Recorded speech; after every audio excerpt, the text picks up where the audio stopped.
Try natin po, isa mas exam ngayong Marso.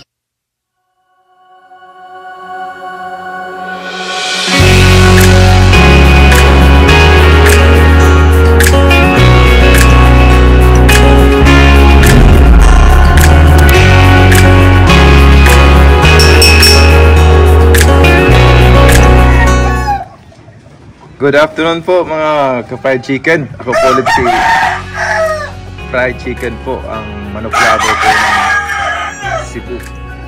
Medyo ito lang po yung pinakaunang vlog ko po for this year.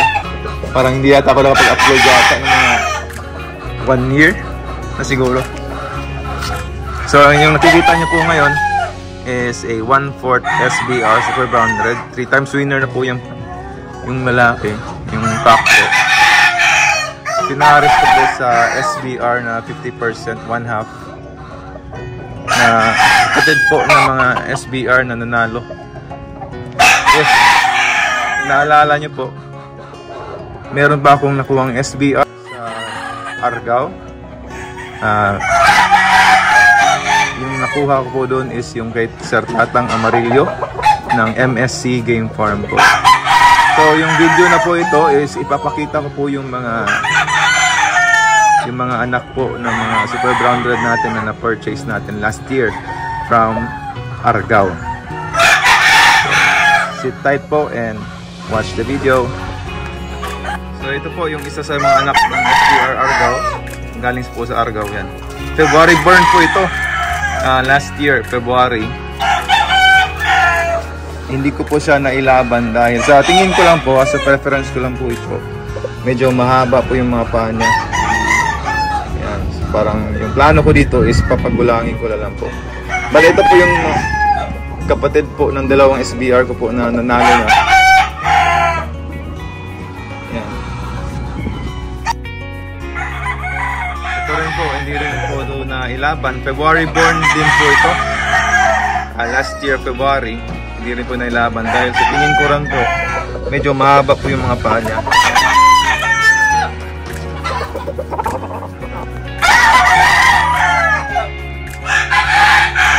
Ito po, pangatlong anak po ng Super Brown Red natin. Hindi po ito nailaban dahil April born po ito. Medyo bata. Kaya ginawa ko, mag 10 months ko lang ngayon. Hindi ko na lang po nilaban yan. Ito po, yung kapatid niya na April born din po. Yan. Ito. April born po din po ito. Pati ito yung natin dito kaya sa kabila. Yan. Hindi rin po yung nailaban dahil February born din po. Ay, sorry, April born. Medyo bata pa po. Ayan, ito rin po yung isa. Yan. February born din po. Super Brown Red po.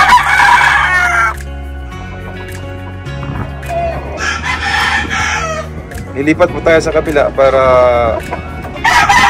makita nyo din po yung mga kapatid po nito na iba. Yung mga straight comb naman po. Bali yung ginawa po natin na plano po yan, sa tao dito. Sa pag-breeding po last year is ginawa namin yung Super Brown Red is pinares namin.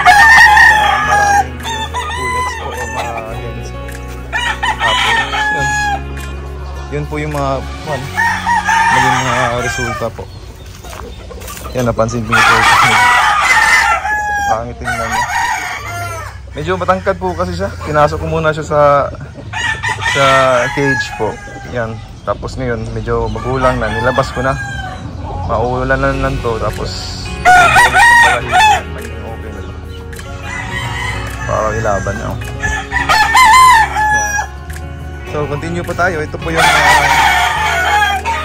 anak po ng Super Brown Red natin ulit. Yan. Straight comb po. April born. Hindi ko na lang po nilaban ng December. Lugi po sa edad. Ito rin po. Yan. medyo Same po. Straight comb, tapos yun. Hindi ko na lang din nilaban dahil April. Yung talaga naging ginawa namin, ipinares namin sa iba't ibang mga pullets. Tapos naging maayos naman sa tingin ko lang ha, sa opinion ko lang. Naging maayos naman po yun. Yung kuha nila, sparring nila, yung katawan nila, yung gana kumain. Super brown red din po ito. Bale, if nasundan niyo po yung mga vlog ko, dalawa lang po yung bloodline ko, yung super brown red tsaka blue face po. Ito po yung super brown red pa rin po ito. Yan, medyo hindi pa rin po siya, tingin ko lang hindi pa siya masyadong mature yan. So ginawa namin is yung super brown red ipinares sa iba't ibang pullets, tapos yung blue face ipinares din po sa iba't ibang pullets. Susunod ko na naman po yung mga anak ng blue face, pero sa ngayon tapos muna tayo sa mga super brown. Meron din po akong konting sweaters dito, yan. Sweaters. Yan dyan.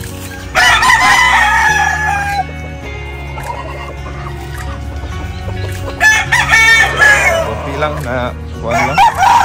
Basta yung laging focus ko lang po talaga ngayon is yung super brown red. Blue face po. Yan, ito po yung sample lang isang anak ng blue face natin. Yan, tingnan natin mga ibang anak pa ng super brown red.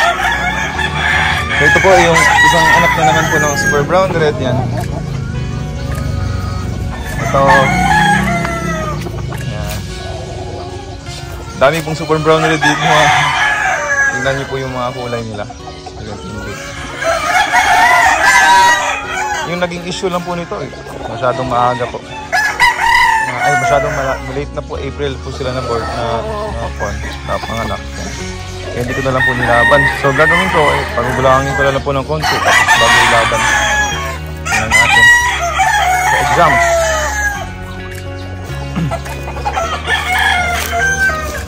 Ito po yung isa sa winner natin na super brown red. Nanalo po ito sa derby around November po. Doon sa Mandaue de Galera po, Galera de Mandaue po. Yung kapatid po nito nanalo na din na labanan. Ito pa. Meron pang super brown red yata dito.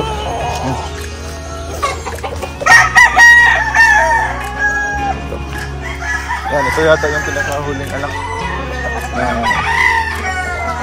super brown red natin.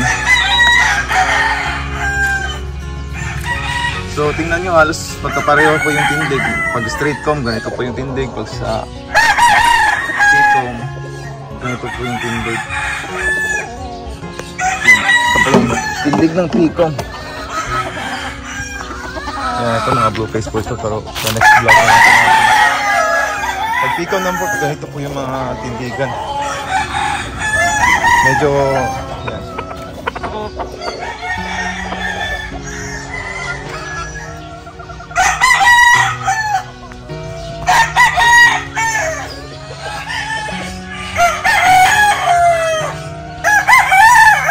Kaya ayun po. Kaya bakit ko ba nagustuhan yung super brown red? Tingin ko may kanya-kanya naman tayong gusto po, pero nagustuhan ko po doon is ay, teka, meron pala itong, anak pala ito ng super brown red, kaso yung dalawang kapatid po nito, natalo po. Pero itong kulay din po na one, pero, kasi di ba sinabi ko sa inyo na ipinaris ko po yung super brown red sa iba-ibang pullet. Trinay ko rin po sa isang, ganito, dahil sa ating inahin. Ganito din po yung mga kapatid nila, kaso yun, natalo po dun sa Mandaue de Galera po. Ito, dalawang talo po, itong kulay na anak ng super brown red, dalawang puti. Tapos dalawang panalo po na ganito po yung kulay.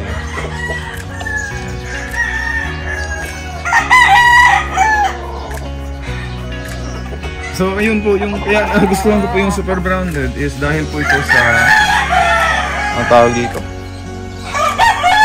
yung hyperextension po ng mga paa nila. Tapos kung lalaban ko kayo ng stag, sa tingin ko lang po, opinion ko naman, is mas maraming ibinitaw, mas maraming chansang makatama din po. Although may sinasabi, tama naman din po, yung Super Brown Red minsan pumapalo po sa hangin. And it's either, depende sa iba, may iba negative po yun, may iba positive din po yun. Pero sa akin, okay lang naman.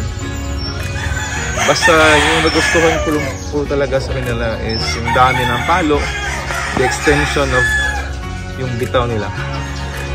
Malayo yung katawan, tapos ito yung paa nila malayo din. Yun. Siguro, i-cross nyo lang siguro sa magandang bloodline na kung meron kayo sa bahay o sa farm niyo, sa backyard niyo. Pero yun, sa akin naman, satisfied naman po ako sa mga Super Brown Red.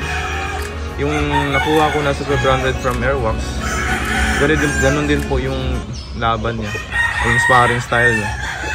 Hyperextended po yung mga paa, marami pumalo, tapos hindi rin po napapabitin. Yan. Tamang process lang po talaga. Sa tingin ko lang, pwede i-cross sa, gusto niya i-cross sa hatches kung duda kayo sa gameness ng mga Brown Reds. Pero yun, i-try nyo din sa hatches. Pero yun, sa whites po parang hindi ko siya bagay. Pero tingnan natin eh, meron pa namang sobra dito. Ito po yung nanalo sa exam po, Super Brown Red natin. 1 week po, 1 week ago. Puti may venas po. Yan. So yun, dalawang Super Brown Red po yung panalo, dalawang talo din po yung na-cross natin sa mga whites na Super Brown Red po. Yan, ito po yung broodcock na nakuha natin. Airwax po yung farm. Super Brown Red po, broodstag pala, hindi pala broodcock yan. Actually, naka-breeding din po kanina. Kaso, pinalo po yung babae. Matagal na silang nagsasama din yung pulet natin na Super Brown. Napalo po yun. Sana hindi po nabalda yung nagtawag pakpak po. Pero, yun, nakapag-breeding naman. Kaso, nagulat na kami, pinalo bigla. Yan. Ito po. Yung Super Brown Red from Airwax po Game Farm.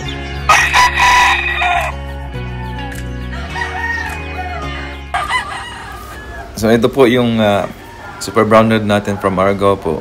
Yan, napansin niyo po na pinutol ko na po yung palong niya kasi mahirapan po siya kumain dun sa pagkainan niya dahil sa palong niya po. Yung partner niya po is isang Super Brown Red po. Galing po kay Sabong Pinas. Yan. So, basically po, ginawa ko po is, trinay ko po sa lahat ng pulet para mag-experiment po at tapos tingnan din po yung kung anong magiging resulta din po. Parang for the first few years po talaga is puro experiment po. Yun lang po. So, ngayon po, maraming salamat po sa panonood po ng ating vlog. Ako po ay himingi din po ng dispensa. Dahil ngayon lang po ulit ako nakapag-upload po ng videos na busy po talaga ako sa trabaho din po at saka sa breeding. So ngayon po, maraming salamat po at good afternoon. Ako po ulit si Fried Chicken po, ang manok lover po ng Cebu.